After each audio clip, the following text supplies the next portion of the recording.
দেখো, সফলতা না হওয়ার পেছনে কিন্তু অনেক ধরনের কারণ থাকে। এই কারণগুলো হচ্ছে, যেমন আমি মানুষের সাথে ভালো কথা বলতে পারি না, কিংবা আমি ভালো মিশতে পারি না, আমি ভালো মতো হাঁটতে পারি না, আমার মুখে হাসি কম, এরকম নানান ধরনের বাহানা থাকে। কিন্তু এটা কি তোমরা জানো?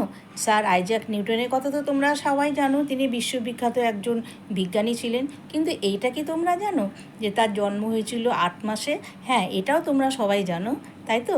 আর তিনি ছিলেন হ্যান্ডিক্যাপ, তার ঘাড়টা ছিল একদম বাঁকা। তিনি বাঁকা ঘাড় নিয়ে জন্মগ্রহণ করেছিলেন।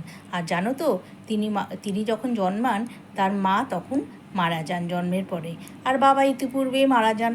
তখন স্যার আইজ্যাক নিউটন কী করলেন, এক নিকট আত্মীয় তাকে নিয়ে গেলেন। নিয়ে গিয়ে সেখানে অতি কষ্টে তিনি মানুষ হলেন। কিন্তু তাই বলে কি তার মধ্যে কি সব ইচ্ছা সব দমে ছিল? কক্ষনো না। দেখো না, তিনি কত নব নব আবিষ্কার করে পৃথিবীকে সাজিয়ে তুলেছেন।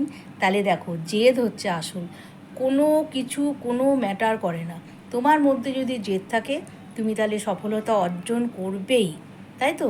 আমরা প্রত্যেকেই কিন্তু তাই, নানান বাহানা দিই, কিন্তু জেদ কয়জনের আছে? জেদটা কিন্তু তোমার নিজের মধ্যে থাকবে, সেটা কিন্তু তোমাকে কেউ জাগাতে পারবে না, তোমাকে নিজে জাগাতে হবে।